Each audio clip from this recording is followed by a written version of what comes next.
Smoking causes cancer. Smoking kills. புகைப்பிடித்தல் புற்றுநோயை உண்டாக்கும் மற்றும் உயிரை கொல்லும். Consumption of alcohol is injurious to health. மது அருந்துதல் உடல்நலத்திற்கு கேடு.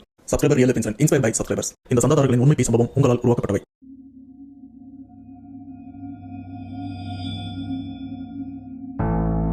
ஹாஸ்பிட்டல், அதாவது மருத்துவமனை.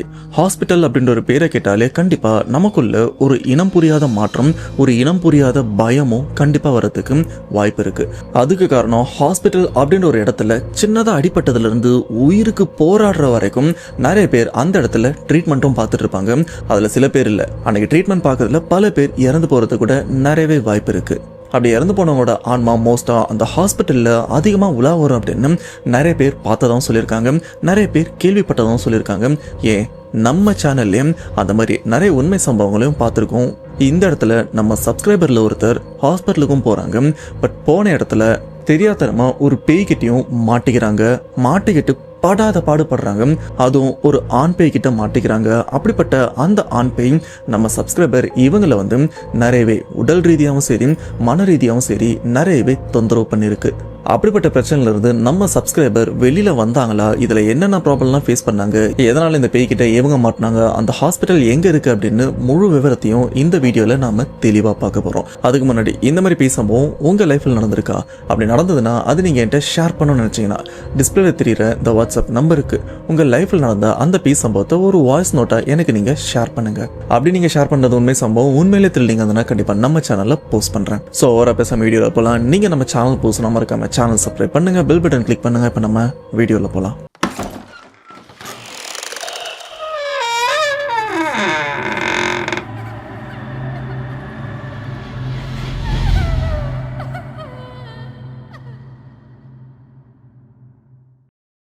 இந்த உண்மை சம்பவத்தை நமக்கு ஷேர் பண்ண சப்ஸ்கிரைபர் இவங்க நேம் மகாலட்சுமி. இவங்க சென்னையை சேர்ந்தவங்க தான். அண்ட் இந்த பேய் பிரச்சனை மகாலட்சுமி இவங்களுக்கு ஒரு 2 மாசத்துக்கு முன்னாடி தான் நடந்தும் இருக்கு. இதுக்கு முன்னாடி மகாலட்சுமி இவங்க ஃபேமிலிலையும் இவங்க பாட்டிக்கு நடந்த உண்மை சம்பவத்தையும் நமக்கும் ஷேர் பண்ணியிருக்காங்க.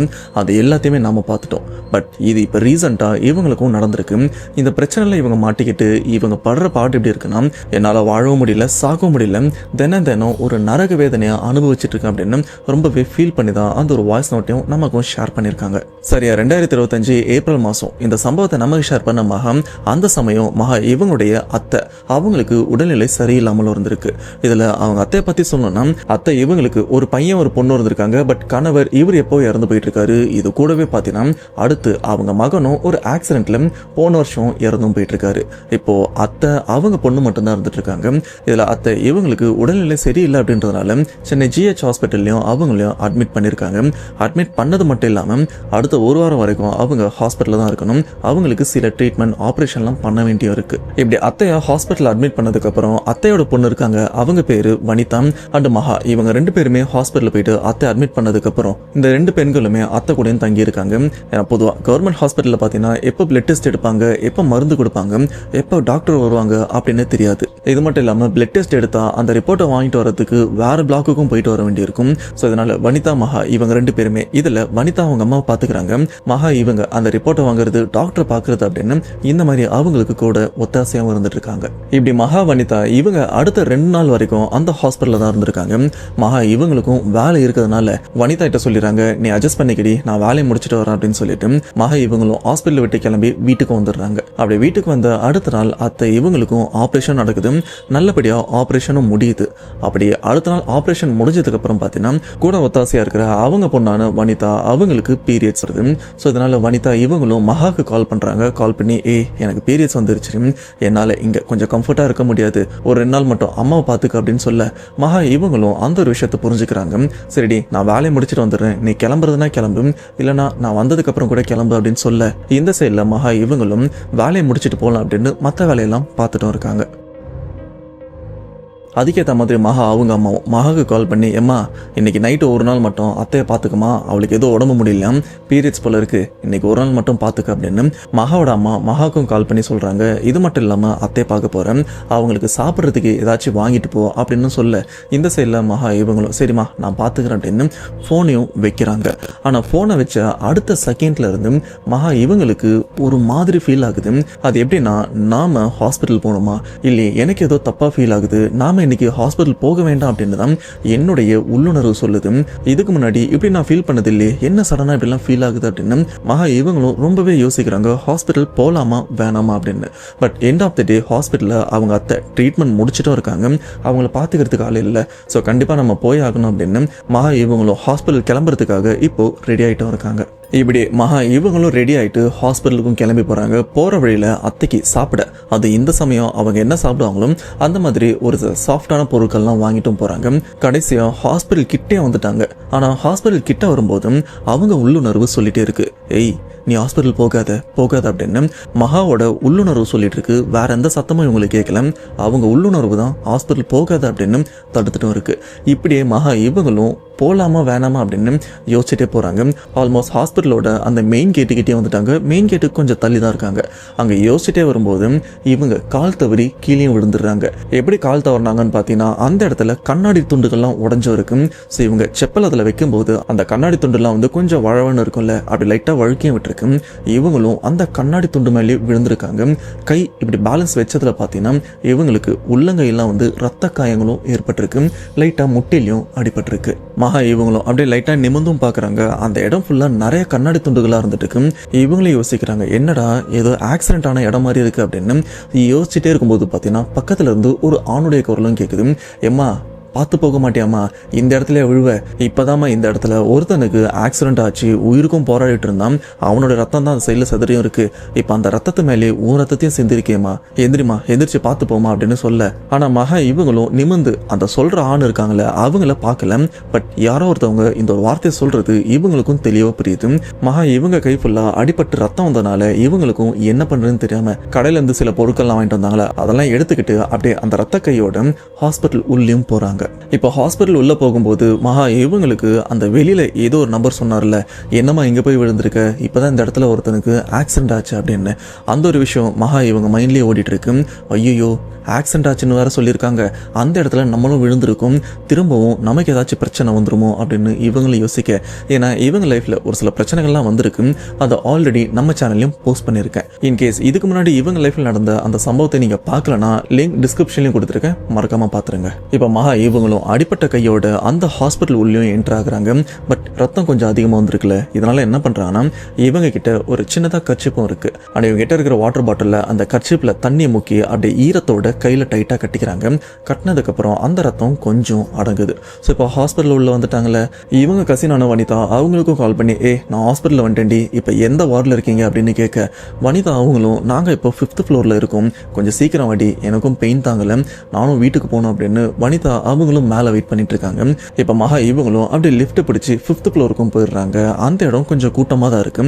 ஏன்னா அது ஜென்ரல் வார்டன் அப்படின்றதுனால அந்த இடத்துல நிறைய பேஷண்ட்டும் இருக்காங்க, டாக்டர்ஸும் நிறைய பேர் வந்துட்டும் போயிட்டு இருக்காங்க.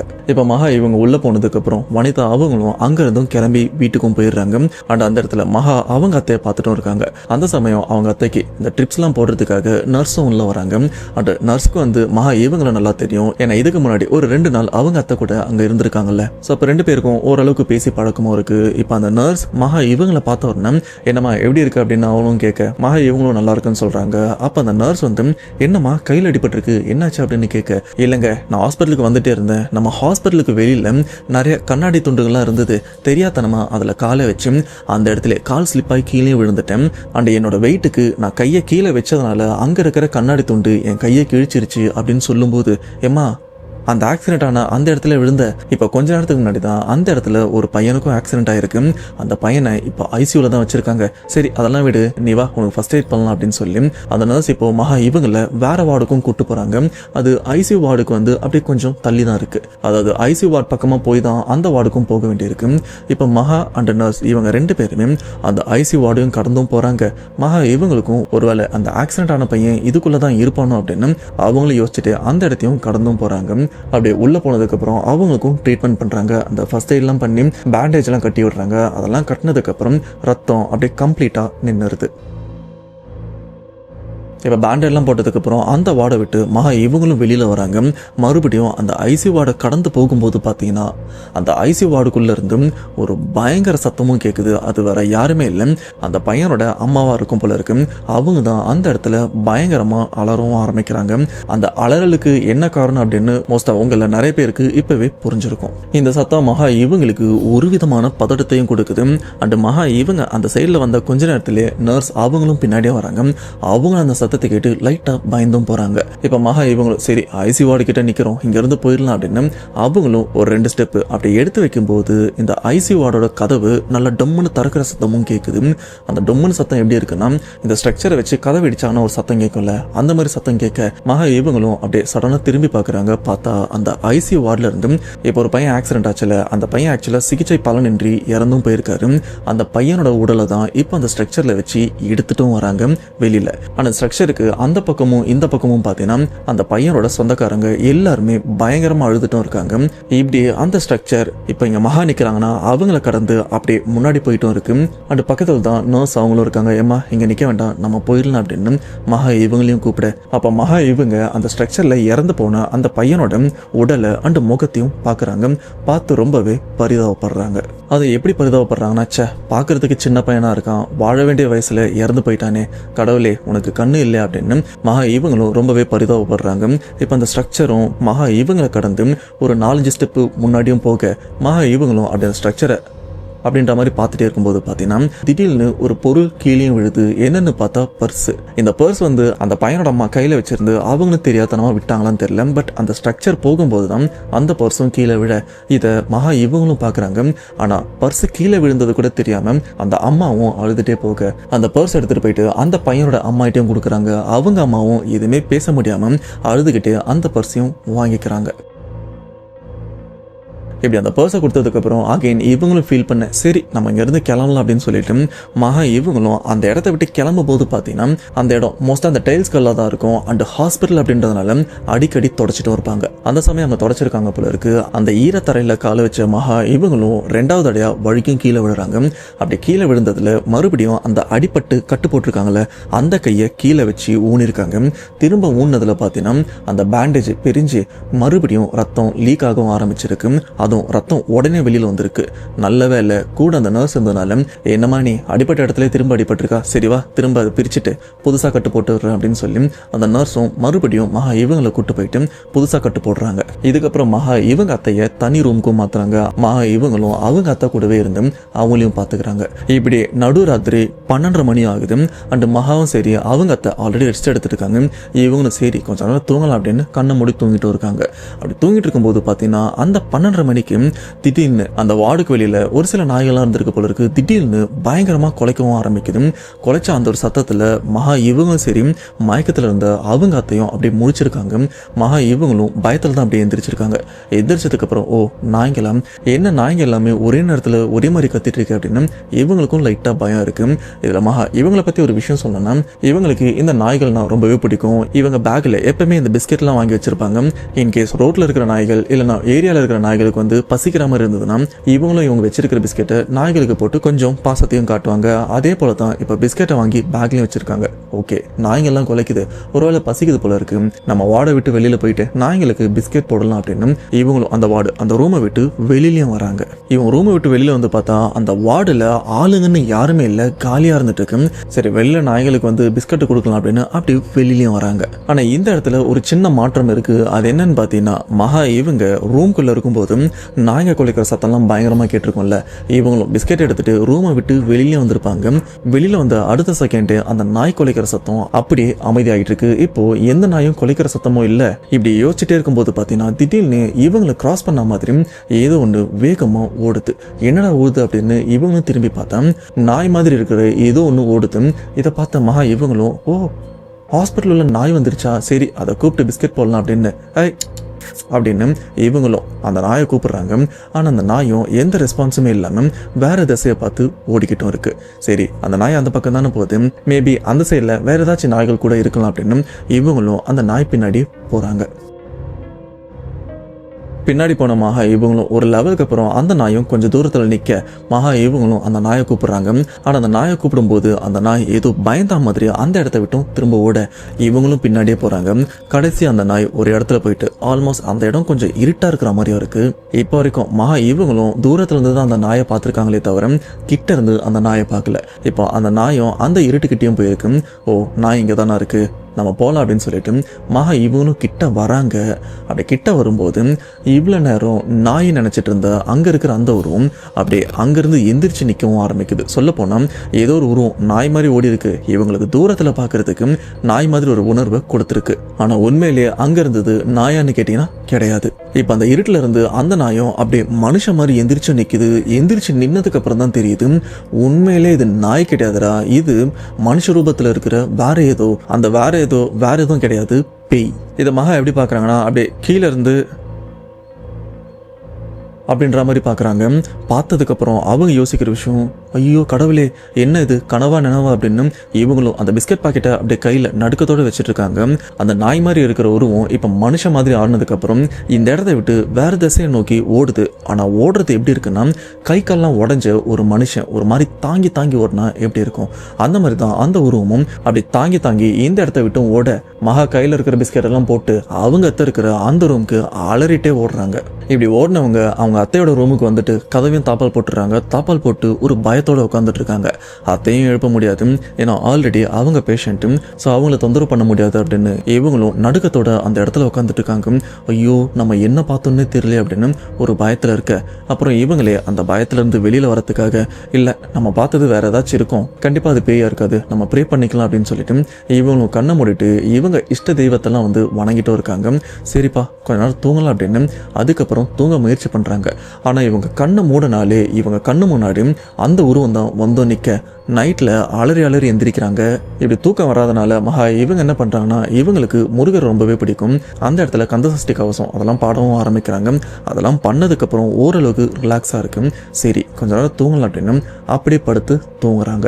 இப்படி ரொம்ப நேரம் தூங்கியிருக்காங்க போல இருக்கு. அப்படி தூங்கிட்டே இருக்கும்போது அந்த ரூம்குள்ளே இந்த கண்ணாடி சத்தமும் கேட்குது. அந்த கண்ணாடி சத்தம் எப்படி இருக்குன்னா இப்போ அந்த நர்ஸ்லாம் வந்து ட்ரிப்ஸ் எடுக்கிறதா இருக்கட்டும், அங்கே இருக்கிற மருந்து பாட்டில்லாம் எடுக்கும்போது அந்த கண்ணாடி சத்தம் ஒரு மாதிரி கேட்கும் பார்த்தீங்களா, அந்த சத்தத்தை கேட்ட மகா இவங்களும் கண் முடிச்சிடுறாங்க. ஓ விடிஞ்சிருச்சு போல இருக்கு. பொதுவாக அத்தைக்கு 4:30 மணிலேருந்து 5 மணிக்குள்ள ஏதோ ஒரு இன்ஜெக்ஷன் வந்து போடுவாங்களே, அதுக்காக நர்ஸ் வந்திருக்காங்க போல இருக்கு அப்படின்னு இவங்களும் எந்திரிச்சு நர்ஸை பார்க்குறாங்க. நர்ஸை பார்த்த உடனே ஓ ஊசி போடணுமா இருங்க நர்ஸ் அப்படின்னு அவங்க அத்தை எழுப்ப போகலான்னு போகும்போது அங்கே இருக்க நர்ஸ் இல்லை அவங்களாம் எழுப்ப வேண்டாம் அப்படின்னு இந்த வார்த்தை எப்படி சொல்கிறாங்கன்னா சிரிக்கவும் இல்லை முறைக்கவும் இல்லை, சைக்கோத்தனமாக சொல்லுவாங்க பார்த்தீங்களா, ஒரு மாதிரி லைட்டாக சிரிச்சுட்டு அவங்கள எழுப்ப வேண்டாம் அப்படின்னு. அந்த மாதிரி தான் அந்த நர்ஸும் மகா கிட்டேயும் சொல்லியிருக்காங்க. ஆனால் அந்த நர்ஸோட வாய்ஸ் பார்த்தீங்கன்னா ஒரு மாதிரி கட்டக்குரல் மாதிரி வந்திருக்கு. இதுக்கு முன்னாடி அந்த நர்ஸை மகா இவங்களும் பார்த்தது கிடையாது. அப்போ அந்த நர்ஸ் என்ன பண்ணுறாங்கன்னா ஒரு ப்ரிஸ்கிரிப்ஷனை கொடுத்து போயிட்டு இந்த மருந்தை வாங்கிட்டு வாமா அப்படின்னு அதே சைக்கோத்தனமான சிரிப்போட சொல்ல இந்த சிரிப்பை பார்க்கும்போது மகா இவங்களுக்கு சாதாரணமாக இல்லை ஒரு மாதிரி பயத்தையும் கிளப்புது. அப்படியே மகா அந்த நர்ஸை அப்படியே பயத்தோட வாங்கிட்டு வர நர்ஸ் அப்படின்னு அந்த ஸ்லிப்பை வாங்கிட்டு இந்த ரூமை விட்டும் அப்படியே வெளியிலையும் வராங்க. இப்போ மகா இவங்களும் 5வது ஃப்ளோர் கிட்ட இருக்காங்களே, கிரவுண்ட் ஃப்ளோர் போய் தான் அந்த மெடிசனும் வாங்க வேண்டியிருக்கு. 5th ஃப்ளோரில் அந்த லிஃப்ட்டும் இருக்குது. பட்டனையும் எடுத்துறாங்க, லிஃப்ட்டும் ஓப்பன் ஆகுது. பொதுவாக கவர்மெண்ட் ஹாஸ்பிட்டல்லாம் லிஃப்ட் ஆப்ரேட் பண்ணுறதுக்கு ஆளுங்களாம் இருப்பாங்கல்ல, ஆனால் விடிய காலை அப்படின்றதுனால யாருமே இல்லை. அண்ட் அந்த லிஃப்ட்டும் பார்த்தீங்கன்னா ரொம்பவே பெருசாக இருக்குது. உள்ள ஸ்ட்ரக்சர் அண்ட் ஆட்கள்லாம் நிரப்பி எடுத்துகிட்டு போகிறதுனால லிஃப்ட் ரொம்பவே பெருசாக இருக்குது. அவ்வளோ பெரிய லிஃப்ட்டில் இப்போது மகா இவங்க மட்டும்தான் தனியாக போகிறாங்க. இப்போ உள்ள பட்டனை அழுத்தினதுக்கப்புறம் லிஃப்ட்டும் அப்படியே பொறுமையாக கீழே இறங்குது. அண்ட் அந்த லிஃப்ட்டுக்குள்ளே பார்த்தீங்கன்னா கண்ணாடிலாம் இருக்காது. ஆனால் ஆல்மோஸ்ட் பல இந்த ஸ்டெயின்லெஸ் ஸ்டீல் மாதிரி உள்ள ஷீட்டெல்லாம் அடிச்சிருப்பாங்க. நம்ம உருவம் அந்த ஷீட்டில் ஓரளவுக்கு ரிஃப்ளெக்ட் ஆகும். மகா இவங்களும் அந்த ஷீட்டில் இவங்க உருவம் ஓரளவுக்கு தான் தெரியுது. அப்படியே சைடில் திரும்பியும் பார்க்குறாங்க. அப்போ தான் இவங்க கொண்டே அப்படியே அட்ஜஸ்ட் பண்ணுறதுக்காக அப்படியே அட்ஜஸ்ட் பண்ணிகிட்டே இருக்கும்போது பார்த்தீங்கன்னா அந்த லிஃப்ட்டுக்குள்ள ஒரு மாற்றத்தையும் பார்க்குறாங்க. அது என்னன்னா நான் முன்னாடியே சொன்னேன், அங்கே ஓரளவுக்கு நம்ம உருவத்தை வந்து பிரதிபலிக்கிற அந்த ஷீட்டு தான் இருக்கும். அதில் மகா இவங்க உருவமும் தெரியுதுன்னு சொன்னேன். இப்போ இவங்க முடி அட்ஜஸ்ட் பண்ணும்போது பார்த்தீங்கன்னா இவங்க கை கால்லாம் அப்படி நீட்டி அட்ஜஸ்ட் பண்ணும்போது இவங்க கையும் சரி காலும் சரி அந்த ரிஃப்ளெக்ஷனில் ஆடாமல் இவங்க உருவம் மட்டும் அப்படியே பிடிச்சி வச்ச மாதிரி ஒரே இடத்துல நிற்குது. இதமாக இவங்களும் டைரெக்டாக பார்க்கல. இப்போ இவங்க இப்படி அட்ஜஸ்ட் பண்ணுறாங்கன்னா இந்த சைடில் ஷீட் இருக்குன்னு வைங்களேன், ஓரளவுக்கு நம்ம பார்வை அந்த ஷீட்டில் படும்ல, அதிலே நமக்கு தெரியும் நம்ம உருவம் அங்கேயும் அசையுது அப்படின்னு. ஆனால் நம்ம உருவம் அங்கே அசையலையா அப்படின்னு இவங்களும் பொறுமையாக திரும்பி பார்த்தா இவங்க உருவம் சுத்தமாக அசையலை. சொல்லப்போனால் இந்த லிஃப்ட்டில் அந்த ரிஃப்ளெக்ஷனில் இவங்க உருவத்தை தவிர வேற எந்த உருவமும் தெரியலை. இப்படி தான் மகா இவங்களும் நினச்சிருக்காங்க. ஆனால் அந்த ரிஃப்ளெக்ஷனில் இவங்க உருவம் தெரியுதுல, அந்த உருவத்துக்கு பின்னாடி வேற ஏதோ உருவமும் நின்றுருக்கு. அந்த உருவத்தை பார்க்கறதுக்கும் ஆல்மோஸ்ட் மகா இவங்க போட்டிருக்கிற அந்த ட்ரெஸ்ஸு என்ன கலரில் இருக்கோ அதே கலர் தான் அதுலேயும் தெரியுது. ஆனால் ஆடாமல் அசையாமல் அப்படியே நிற்குது. அப்படின்னு அந்த உருவம் இப்போ மகா இவங்கள மிரட்டவும் ஆரம்பிக்குது. அதுவும் மகா இவங்களுடைய சொந்த குரலில். அதை எப்படி மிரட்டுதுன்னு பார்த்தீங்கன்னா, அவ்வளோதான், இதுக்கு மேலே நீ உயிரோடு இருக்க மாட்டேன், இன்னையோட உன் கதை முடிய போகுது அப்படின்னு மகா இவங்களுடைய சொந்த குரலில் அந்த குரல் அந்த லிஃப்ட்டுக்குள்ள இருந்தும் கேட்க மகாக்கும் என்ன பண்ணுறதுன்னு தெரியல. ஏன்னா இதுக்கு முன்னாடி இவங்க வாழ்க்கையில் ஒரு சில அசம்பாவிதங்கள் பேயால நடந்திருக்கு. அதுலேருந்து தப்பிச்சு ஏதோ வாழ்க்கையை ஓட்டிட்டு இருக்கு, மறுபடியும் என்ன பேய் துரத்துது அப்படின்னு இவங்களும் இன்னையோட நம்ம கதை முடிய போகுது அப்படின்னு பயத்தில் தான் இருக்காங்க. இப்படி பயந்துட்டே இருக்கும்போது பார்த்தீங்கன்னா அந்த ரிஃப்ளெக்ஷனில் தெரிகிற அந்த உருவம் இப்போ அசைது அதுவும் அந்த லிஃப்ட்டை அப்படி சுற்றியும் வந்துட்டு இருக்கு. இதை பார்த்த பயத்தில் மகாக்கும் என்ன பண்ணுறதுன்னு தெரியல. எப்பா நான் கிரவுண்ட் ஃப்ளோருக்குலாம் போக வேண்டாம், ஏதாச்சும் ஒரு ஃப்ளோரில் நின்னா போதும் அப்படின்னு இவங்களும் அங்கே இருக்கிற வேற floor button 4th floor 3rd floor அப்படின்னு பட்டனை மாற்றி அழுத்துறாங்க. ஆனால் லிஃப்ட்டு எங்கேயுமே நிற்காம அப்படியே கீழே இறங்கியும் போயிட்டும் இருக்குது. இப்படி லிஃப்ட் எங்கேயுமே நிற்கலன்னு தெரிஞ்சதுக்கப்புறம் அந்த லிஃப்ட்டிலே அப்படியே தலையில் கையை வச்சு உட்காந்து அழவும் ஆரம்பிக்கிறாங்க. இன்னையோட என் கதை முடிய போகுது அப்படின்னு. இப்படி அழுதுகிட்டே இருக்கும்போது மறுபடியும் இவங்க குரலே கேட்குது. என்னை விட்டு போயிடலான்னு முடிவு பண்ணியிருக்கியா, உன்னை அவ்வளோ ஈஸியாக விட மாட்டேன், உன்னை எங்கேயுமே நான் விட மாட்டேன் அப்படின்னு அந்த குரலும் மறுபடியும் மிரட்ட ஆரம்பிக்குது. மகாவும் பயங்கர சத்தம் போட்டு அந்த லிஃப்ட்லேயே அழுதுட்டும் வராங்க. இப்படி அந்த லிஃப்ட் கடைசியாக ஒரு இடத்துல வந்து அப்படி நிற்குது. நின்னதுக்கப்புறம் அந்த லிஃப்டோட கதவும் திறக்க, ஓகே இடம் வந்துருச்சு, நம்ம வெளியில் ஓடிடலாம் அப்படின்னு இவங்களும் அந்த லிஃப்ட்டை விட்டு வெளியிலையும் வராங்க.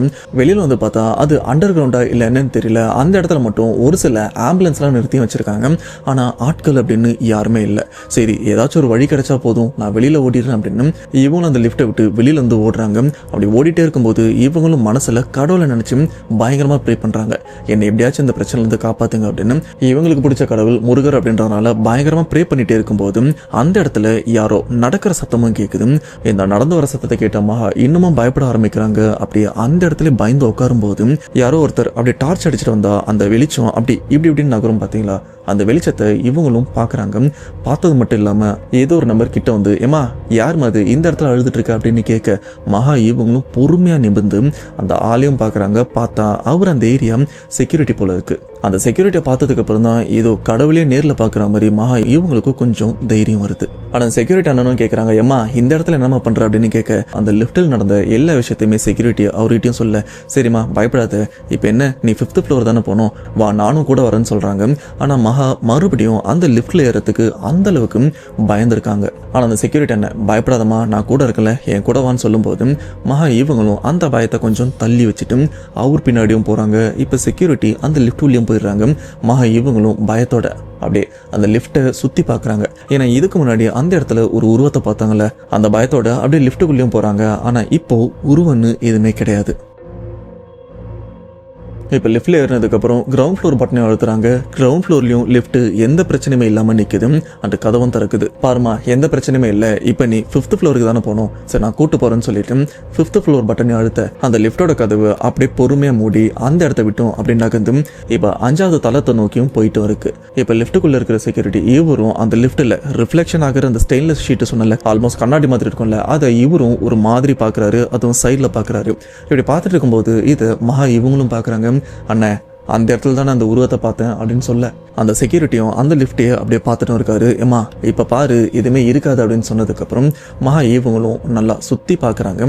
ஆனால் இப்போ அவங்களால எதையுமே பார்க்க முடியல. அதாவது அந்த அமானுஷமான உருவம் அப்படின்னு எதையுமே பார்க்க முடியல. இப்போ ரூமை விட்டு வெளியில் வந்ததுக்கப்புறம் மகா இவங்களும் மொபைலில் டைமை பார்க்குறாங்க. டைமை பார்த்தா நடுராத்திரி 3 மணி ஆகுது. இப்படி 5வது ஃப்ளோரில் லிஃப்ட்டும் ஓப்பன் ஆகுது. இவங்களும் அந்த லிஃப்ட்டை விட்டு வெளியில் வராங்க. அந்த லிஃப்ட்லேருந்து வெளியில் வந்ததுக்கப்புறம் வராண்டா பெருசாக இருக்கும் பார்த்தீங்களா, அந்த இடத்துல ஆளுங்க யாருமே இல்லை, லைட் எல்லாமே ஆஃப்ல தான் இருக்கு. செக்யூரிட்டி இவர் தான் போயிட்டு லைட்டையும் போட அந்த மகா இவங்க எந்த ரூம்ல இருக்காங்களோ அந்த ரூம் வரைக்கும் கூட துணைக்கும் வராரு. ஆமா இந்த நேரத்தில் எதுக்கு மணி கீழே வந்த அப்படின்னு அந்த செக்யூரிட்டி மகா இவங்களை பார்த்து கேட்க அப்ப மகா இவங்களும் அந்த ஸ்லிப்பை காமிச்சு, இல்லைங்கண்ணா அந்த நர்ஸ் வந்து அங்க மருந்து வாங்கிட்டு வர சொல்லி அனுப்புனாங்க, அதான் கீழே வந்தேன்னு சொல்ல, ஏமா டைமை பார்த்தியா அப்படின்னு கேட்க அப்போதான் மகா இவங்களும் டைமை பார்க்குறாங்க. மணி 3:15 ஆகுது. செக்யூரிட்டியும் சொல்கிறாரு, எம்மா இந்த நேரத்தில் எந்த நர்ஸுமா வர போகிறாங்க, அது இந்த நேரத்தில் வந்து யார் மருந்து அவங்க சொல்லுவாங்க, சரிம்மா எதுவும் பயப்படாத நீ போயிட்டு ரெஸ்ட் எடுன்னு சொல்லி மகா இவங்களையும் அனுப்பிவிட மகா இவங்களும் யோசிச்சுட்டு வராங்க. ஆமாம், இதுக்கு முன்னாடி நம்ம 2 நாள் இருந்திருக்கோம். அந்த சமயம் கூட நடுராத்திரி அதுவும் இந்த 3 மணி அப்படின்னு யாருமே வந்ததில்லையே. அண்ட் இப்போ வந்த நர்ஸை கூட நான் பார்த்ததும் இல்லை. பார்க்கறதுக்கே கொஞ்சம் விசித்திரமா அவங்க பேச்சே வந்து பயம் தர மாதிரி தான் இருந்தது. அப்போ உண்மையிலேயே வந்தது யார் அப்படின்னு இவங்களும் அந்த குழப்பத்தோட பயத்தோட ரூம்குள்ளேயும் போகிறாங்க. அந்த ரூம்குள்ளே போகிறதுக்கு முன்னாடி வெளியில் இருக்கிற அந்த செக்யூரிட்டியான அம்மா கொஞ்சம் நில்லு அப்படின்னு சொல்லி அவர் பாக்கெட்லேருந்து இது ஒரு சின்னதாக பொருள் எடுக்கிறாரு. அதை ஓப்பன் பண்ணால் உள்ள கொஞ்சம் திருநீரும் இருக்கும். அதை எடுத்து மகாகிட்டையும் கொடுக்குறாங்க. இந்தம்மா நான் வேலையில் இருக்கும்போது எனக்கு பாதுகாப்பாக இதை நான் வச்சுப்பேன், அதே மாதிரி இதில் கொஞ்சம் நீயும் பாதுகாப்புக்கு வச்சுக்க அப்படின்னு அப்படி அந்த திருநீரை கொடுத்து இதுக்கப்புறம் நீ தாம்மா பார்த்துக்கணும் அப்படின்னு சொல்ல மகா இவங்களுக்கு ஒன்றும் புரியல. எது நான் பார்த்துக்கணுமா அப்படின்னு யோசிச்சுட்டே இருக்கும்போது இன்னொரு வார்த்தையும் சொல்கிறாரு. அதுவும் அந்த இடத்த அப்படியே சுற்றி பார்த்துட்டு கொஞ்சம் உன்னை பார்த்துக்குமா, எதுக்கோ கொஞ்சம் பத்திரமா இரு அப்படின்னு ஏதோ ஒரு உள்நோக்கத்தோடு சொல்லுவாங்கள்ல, அந்த மாதிரி சொல்லிட்டு அவரும் கிளம்புறாரு. பட் அந்த செக்யூரிட்டி வந்து மகா இவனுடைய சேஃப்டி நலனுக்காக தான் அந்த ஒரு விஷயத்த சொல்லிட்டோம், அவரும் கிளம்புறாரு. அண்ட் இந்த இடத்துல வந்தது உண்மையிலே கடவுளா இல்லை செக்யூரிட்டியான்னு கேட்டீங்கன்னா என்ன கேட்டால் வந்தது ஒரு செக்யூரிட்டியாக தான் இருப்பார் அப்படின்னு நான் நினைக்கிறேன். நீங்கள் என்ன நினைக்கிறீங்கன்றது வந்து கமெண்ட் பாக்ஸில் சொல்லுங்கள். இப்போ மகா இவங்களும் ரூம்குள்ளே வந்துடுறாங்க. கதவை சாத்திட்டு அப்படியே அமைதியாக உட்காடுறாங்க. ப்ரே பண்ணிவிட்டு அந்த திருநீர்லாம் வச்சுட்டு கொஞ்ச நேரம் நிம்மதியாக தூங்குறாங்க. அதுக்கப்புறம் எந்த பிரச்சனையுமே இல்லை.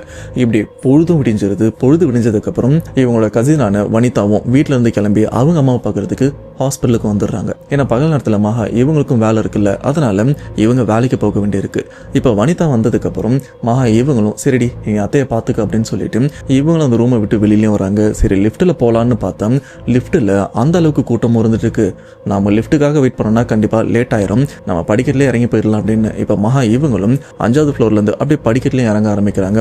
5வது ஃப்ளோரு 4வது ஃப்ளோரு அப்படின்னு இவங்களும் இறங்கி 3வது ஃப்ளோர்கிட்டையும் வராங்க. அந்த 3வது ஃப்ளோர் கிட்ட பார்த்தீங்கன்னா ஆட்கள் பெரும்பாலும் இல்லை. ஆனால் அந்த 3வது ஃப்ளோரோட ஸ்டெப்ஸோட படிக்கட்டோட ஓரம் பார்த்தீங்கன்னா ஒரு பையனை வந்து அப்படியே குத்த வச்சு இந்த போலீஸ் ஸ்டேஷன்லாம் அடிக்கிறதுக்கு முன்னாடி ஜெட்டியோட குறைப்பாங்க பார்த்தீங்களா, அந்த மாதிரி ஒரு பையன் சட்டை இல்லாமல் உட்காந்துட்டு இருக்கான். அண்டு மகா இவங்க அந்த பையனை கிராஸ் பண்ணும்போது அந்த பையனும் மகா இவங்களை பார்த்த உடனே அப்படியே பொறுமையாக எந்திரிக்கிறான். அண்டு இதை மகா இவங்களும் பார்க்குறாங்க. அந்த பையனுக்கு உடம்பு ஃபுல்லாக அடியும் பட்டிருக்கு.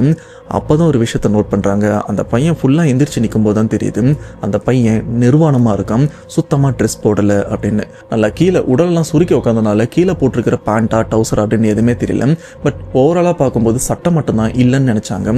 ஆனால் அந்த பையன் எந்திரிச்சு நின்னதுக்கப்புறம் தான் தெரியுது எதுவுமே போடலை அப்படின்னு. மகா இவங்களும் இதை பார்த்து அடுத்த செகண்டே அப்படியே கண்ணை மூடிட்டு அந்த இடத்த விட்டு போகலான்னு முயற்சி பண்ணும்போது பார்த்தீங்கன்னா எந்திரிச்சு நின்ன அந்த பையன் ஒரு மாதிரி உரும்புற மாதிரி அப்படின்னு பண்ணுவாங்கல்ல, அந்த மாதிரி அந்த பையனும் பண்ண இப்படி உரும்புற சத்தத்தை கேட்ட உடனே மகா இவங்களும் இவங்களை அறியாமலே அந்த பையனை திரும்பவும் பார்த்துருக்காங்க.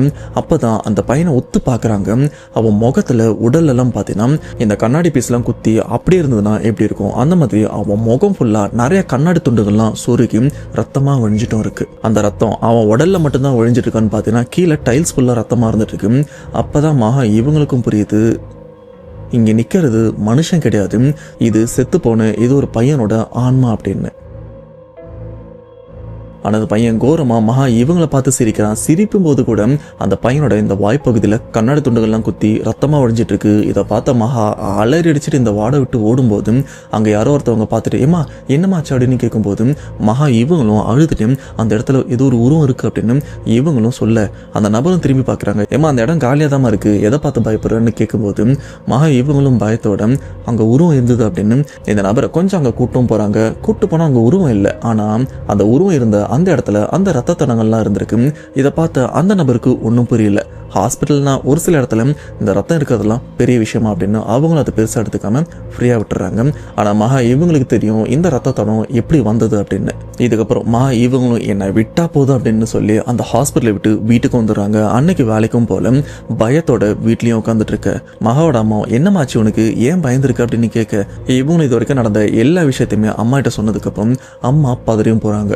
வயசு பொண்ணுக்கு இந்த மாதிரி பிரச்சனை இருக்கே அப்படின்னு உடனே அவங்களுக்கு தெரிஞ்ச கோயிலுக்கு கூப்பிட்டு போகிறாங்க. அங்கே இருக்கிற பூசாரி கிட்ட இந்த மாதிரி விஷயம்னு சொல்லும்போது பூசாரி தெளிவாக சொல்லிடுறாரு, எம்மா உன் பொண்ணு பின்னாடி வயசு பையனோட ஆன்மா சுத்திட்டும் இருக்குமா, நேற்று ஃபுல்லா உன் பொண்ணு ஹாஸ்பிட்டல் இருந்தால அந்த ஹாஸ்பிட்டல்ல தான் இந்த பையனை இறந்து போயிருக்கான், இறந்து போற அந்த சமயத்துல உன் பொண்ணும் அங்கதான் இருந்திருக்கான், சொல்ல போனா இறந்து போன அந்த பையனுக்காக உன் பொண்ணு பரிதாபமும் பட்டிருக்கான், இதனாலே அந்த ஆன்மா உன் பொண்ணை சுத்தி வந்திருக்கு, இதை பேய் ஓட்டுற சடங்கு பண்ணி தான் வந்து சரி பண்ண முடியும், நான் சரி பண்றேன் அப்படின்னு சொல்லி அவரும் அந்த ஆன்மாவை மகா இவங்க கிட்ட இருந்து ஓட்டியிருக்காங்க.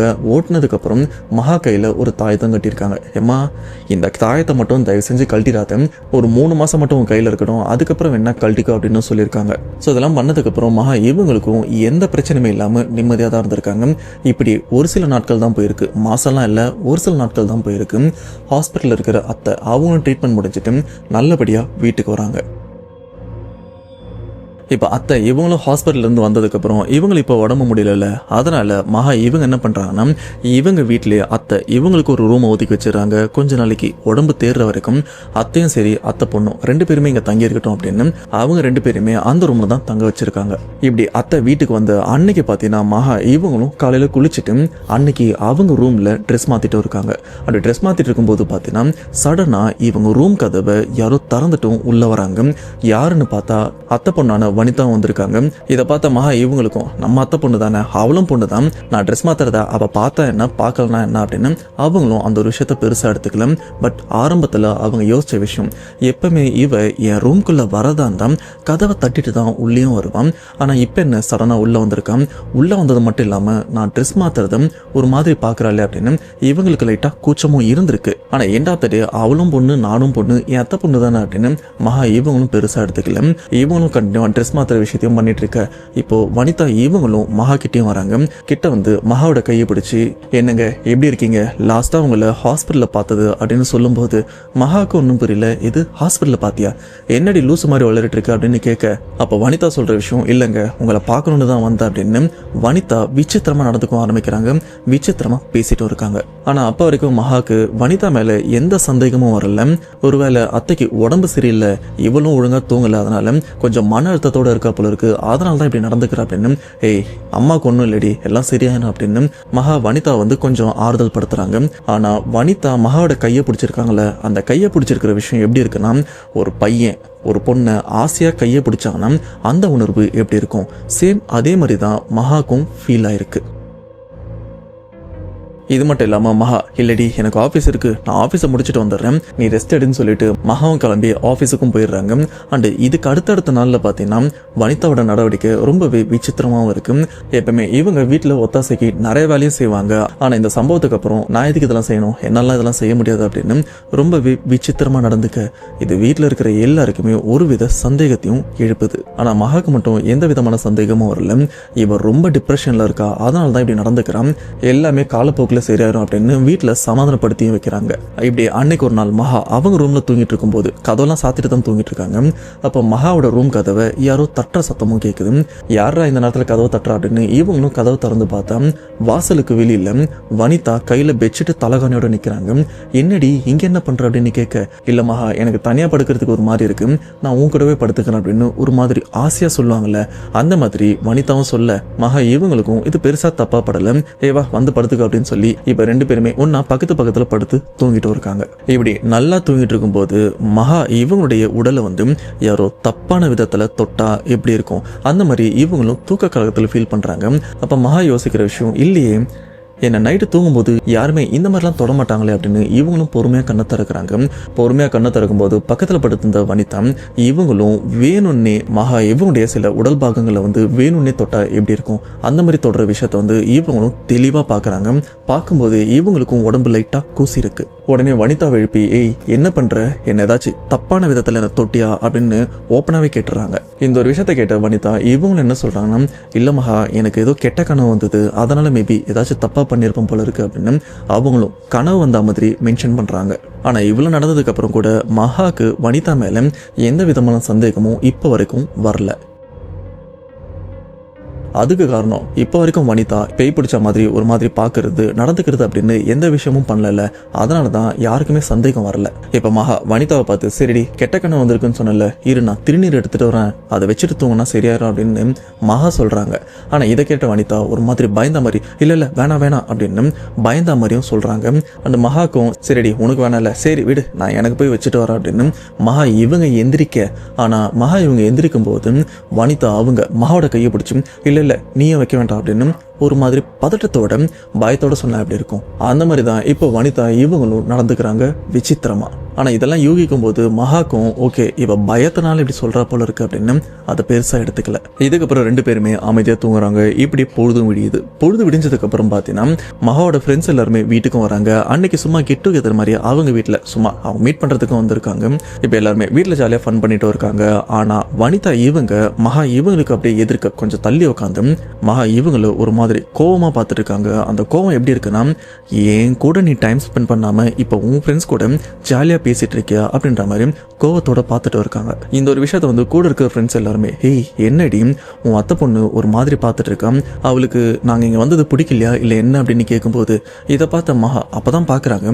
ஆமா என்ன ஒரு மாதிரி விசித்திரமா பாக்குறான், ஏதோ கோவமா இருக்கா போல இருக்கு அப்படின்னு வனிதா இங்க வா அப்படின்னு அவங்கள கூப்பிட்டு பக்கத்துல உட்கார வைக்கிறாங்க. பக்கத்துல உட்கார வச்சு அவங்க கையை அப்படி பிடிச்சா இப்ப கையை பிடிக்கும் போது கோவத்துல கையை உதிரி விட்டா எப்படி இருக்கும் அந்த மாதிரி வனிதா அவங்க கையை உதிரிட்டு அங்க இருந்து நகர்றாங்க. இது மகாக்கும் ஒரு மாதிரி இருக்கு. ஏன் இப்படி நடந்துக்கிறா, ஒருவேளை அம்மாக்கு உடம்பு சரியில்லையே அந்த ஒரு விஷயத்துல இருந்து இவ இன்னும் வெளியில வரலையே அப்படின்னு இவங்களும் யோசிச்சுட்டு இருக்காங்க. ஆனா இப்ப வனிதா இவங்க நடந்துக்கிற இந்த நடவடிக்கை எல்லாமே கூட இருக்கிற மகாவுடைய ஆண் நண்பர்கள் பெண் தோழிகள் எல்லாருமே தான் வந்திருக்காங்க.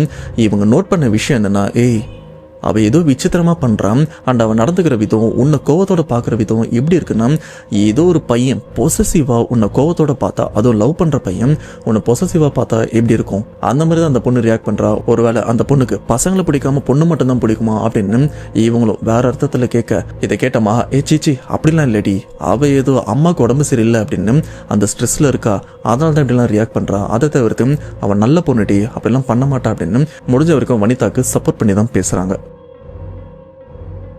இதுக்கப்புறம் ஃப்ரெண்ட்ஸ் எல்லாருமே டைம் ஸ்பெண்ட் பண்ணிட்டு அங்கிருந்தும் கிளம்பிடுறாங்க. கிளம்பும் போது அவ கொஞ்சம் சரியில்லை நீ கொஞ்சம் பார்த்துக்குன்னு சொல்லிட்டு தான் கிளம்பியிருக்காங்க. இப்படி அடுத்த நாளும் வருது. அடுத்த நாள் வந்ததுக்கப்புறம் வீட்டில் இருக்கிற குடும்பத்தினர் எல்லாருமே என்ன பண்றாங்கன்னா அத்தைக்கு உடம்பு சரியானதுக்கு அப்புறம் அவங்கள கோயிலுக்கு குலதெய்வம் கோயிலுக்கு கூப்பிட்டு போகலாம் அப்படின்னு பிளான் பண்ணி வச்சிருந்தாங்க.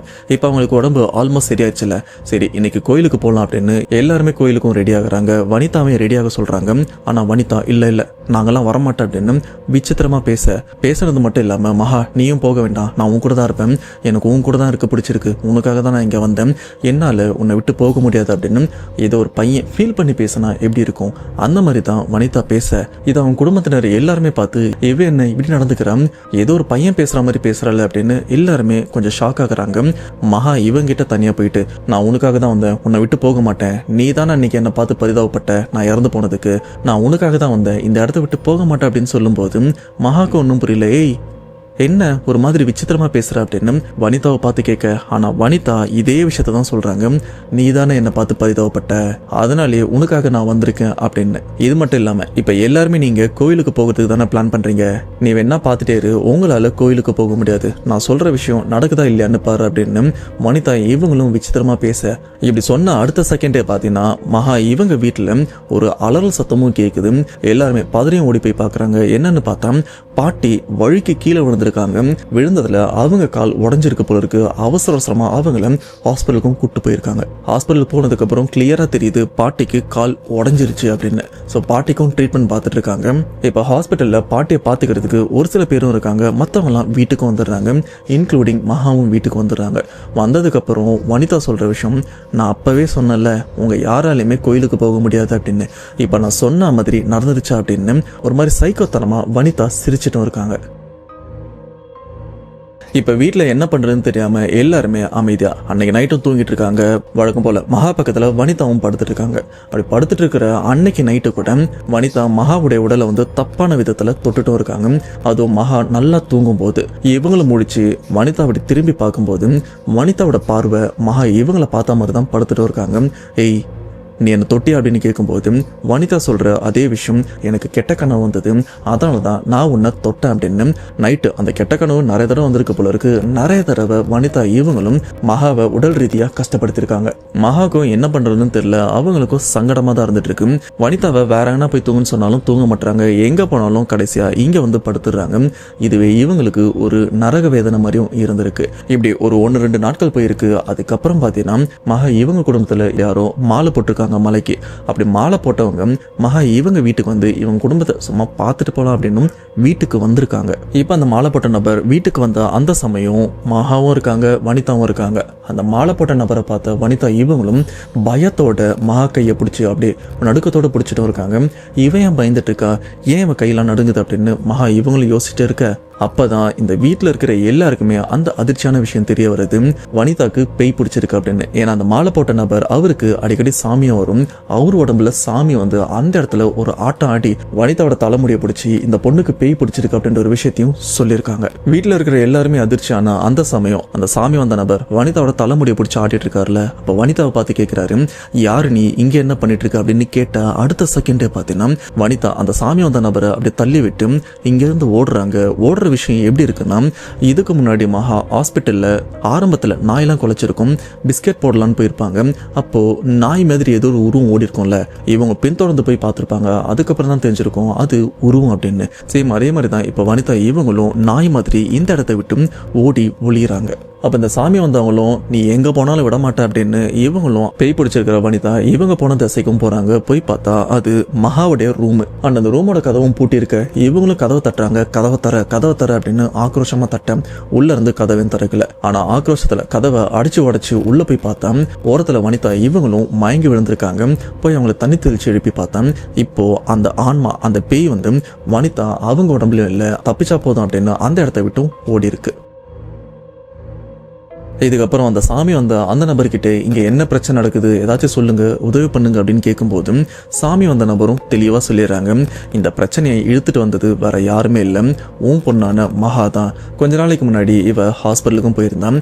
அந்த இடத்துல இவளுக்கு அடிபட்டிருக்கு.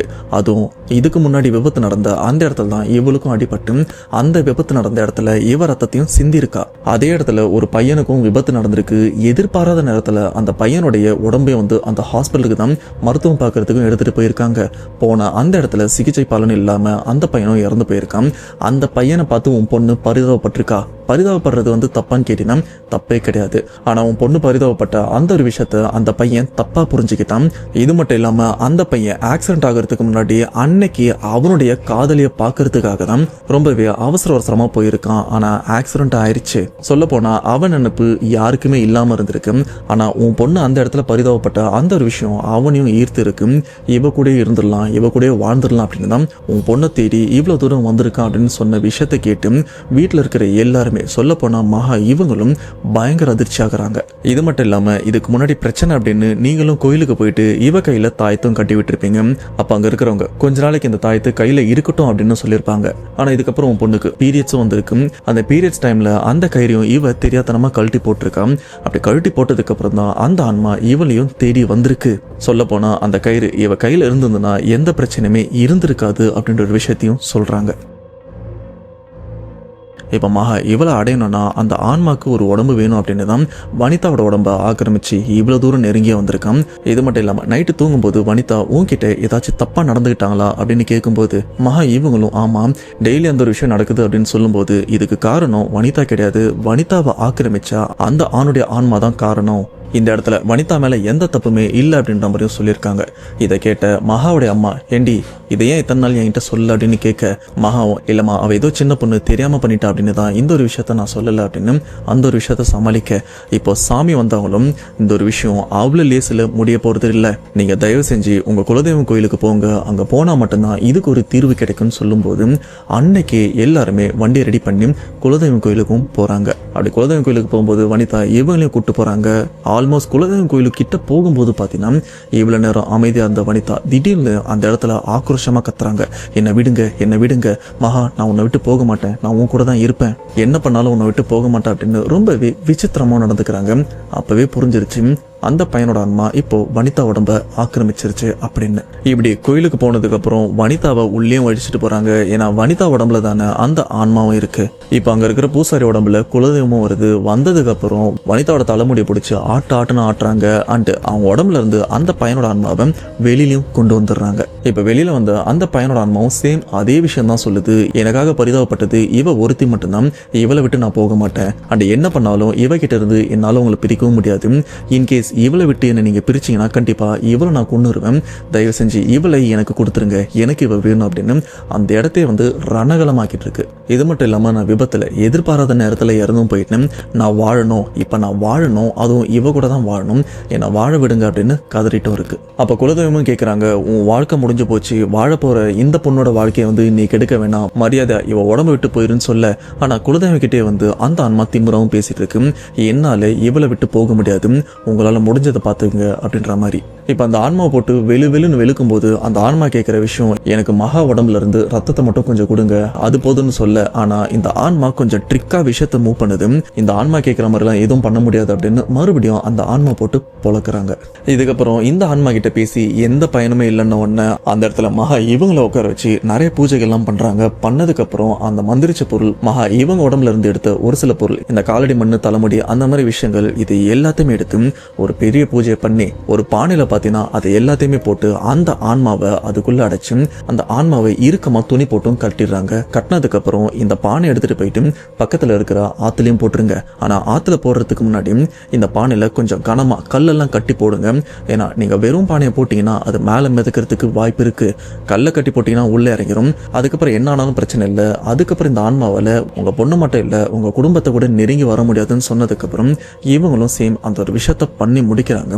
அதெல்லாம் பண்ணதுக்கு அப்புறம் தான் வனிதா இவங்களும் நார்மல் ஆகுறாங்க. மகா இவங்க வாழ்க்கையை வந்து நார்மல் ஆகுது. இப்போ மகா இவங்களும் இவ்வளவு பெரிய பிரச்சனைல இருந்து தப்பிச்சு அந்த விஷயத்தெல்லாம் மறக்கணும் அப்படின்னு நினைச்சிட்டு இருக்காங்க. ஆனா கண்ணை மூடினா கூட அந்த ஒரு உருவம் இவங்க கண்ணு முன்னாடி அப்பப்ப வந்துட்டு போயிட்டு இருக்கு. இதுல ஹாஸ்பிட்டல் அப்படின்ற ஒரு பேச்சு எடுத்தாலே கண்டிப்பா அந்த உருவம் இவங்க முன்னாடி வந்துட்டு போன மாதிரி ஒரு ஃபீல் தான். எல்லாமே வந்து கற்பனை தான். ஏன்னா அந்த அளவுக்கு இவங்களும் பயந்துருக்காங்க. இப்போ மகா இவங்களுக்கும் சரி, அவங்க கசினான வனிதா அவங்களுக்கும் எந்த பிரச்சனையுமே இல்லாம நிம்மதியாக தான் இருந்துட்டு இருக்காங்க.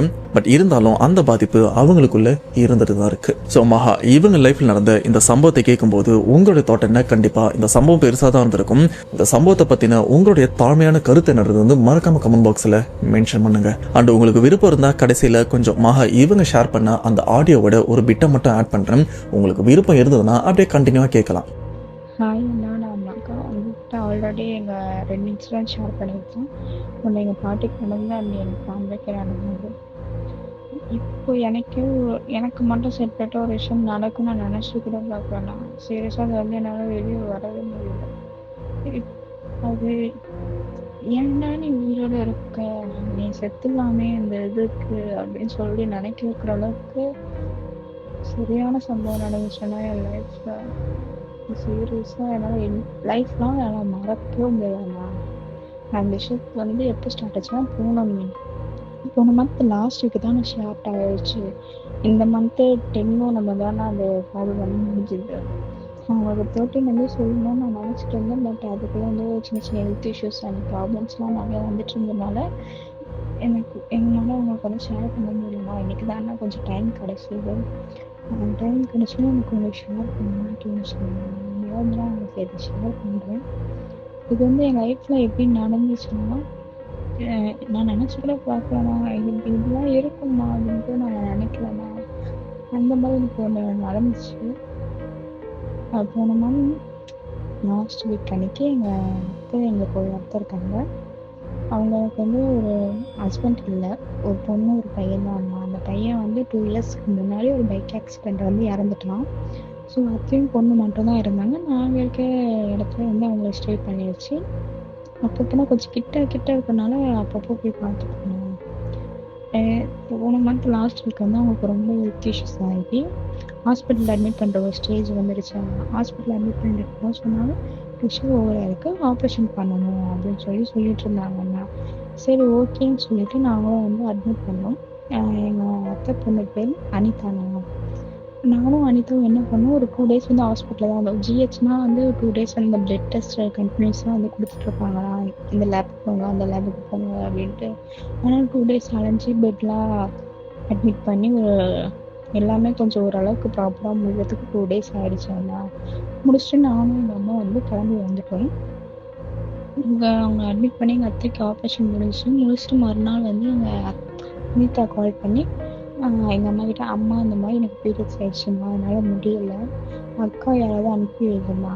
எனக்கு ஒரு நாள் நைட் மட்டும்மா, நான் வீட்டுக்கு போயிட்டு மறுநாள் நான் குளிச்சுட்டு நான் ஃப்ரெஷ்ஷாக வரேம்மா" அப்படின்னு சொல்லி கால் பண்ணியிருந்தா. நான் வந்து அந்த ஹாஸ்பிட்டலை தாண்டி தான் நான் ஒர்க் போகிறேன், நான் ஒர்க் போயிட்டுருக்கேன்.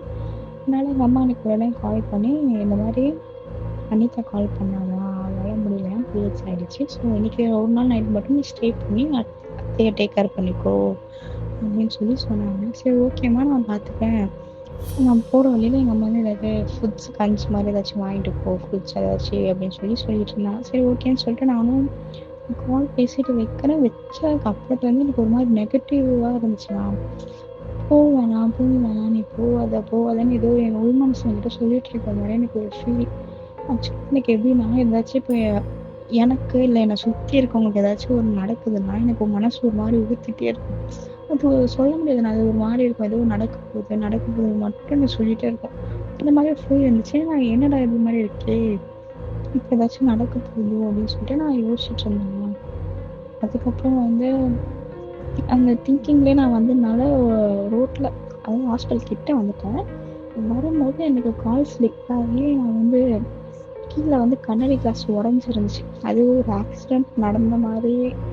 இந்த ஆக்சிடென்ட் நடந்தால் எப்படி ஒரு கண்ணாடி கிளாஸ்லாம் அப்படியே சதற உடஞ்சிருக்கும், அந்த மாதிரி உடஞ்சிருந்துச்சு. நான் தெரியாமல் அதில் கை வச்சோடனே கை வந்து கட் ஆகிடுச்சு. இப்போ அந்த உள்ளங்கையில் வந்து ஒரு கோடு மாதிரி போட்டு கட்டாகி பிளட் வந்துட்டு இருந்துச்சு. நான் என்னடா இதுன்னு சொல்லிட்டு நானும் என்ன பண்ணேன், அப்புறம் அங்கே இருக்கவங்களாம் வந்து ஏந்திரமா பார்த்துக்கோமா, இங்கே தான் ஒரு ஆக்சிடென்ட் ஆகியிருக்கு, நீ வேற வந்து இப்படி ரத்தத்தை கொடுத்துட்டு போறியம்மா அப்படின்னு அவர் சொன்னோன்னே, ஒருத்தர் சொன்னாங்க, யாரும் சொன்னாலும் சரியா கவனிக்கல, அவங்க சொன்னதுல எனக்கு அதான் ஓடிட்டு இருந்துச்சு. என்னடா இது இத்தனை ஆக்சிடென்ட் ஆயிருக்குன்னு சொல்றாங்க, அதனால ஏதாவது அகைன் ஏதாச்சும் ஒரு ப்ராப்ளம் வந்துருமோ அப்படின்னு சொல்லிட்டு நான் யோசிச்சுட்டு நான் வந்து இருந்தேன். நான் அப்போ வந்து எங்கள் அனிதா கால் பண்ணி, "அக்கா வந்துட்டீங்களாக்கா, என்னால் பெயின் ரொம்ப முடியல, ஸோ சீக்கிரம் வாங்கக்கா, நான் இங்கே வந்து வீட்டுக்கு போகணும், வாங்கணும்" அப்படின்னு சொல்லியிருந்தான்.